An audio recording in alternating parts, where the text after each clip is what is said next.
Deuteronomy 30, the offer of life or death. Now what I'm commanding you today is too difficult for you or beyond your reach. It is not up in heaven so that you have to ask, who will ascend into heaven to get it and proclaim it to us so we may obey it?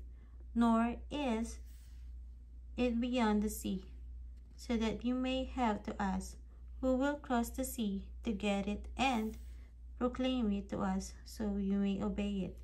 No, the word is very near you. It is in your mouth and in your heart, so you may obey it.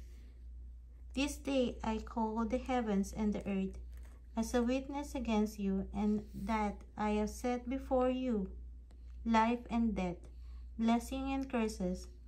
Now choose life, so that you and your children may live, and that you may love the Lord your God. Listen to his voice and hold fast to him, for the Lord is your life, and he will give you many years in the land he swore to give your fathers, Abraham, Isaac, and Jacob.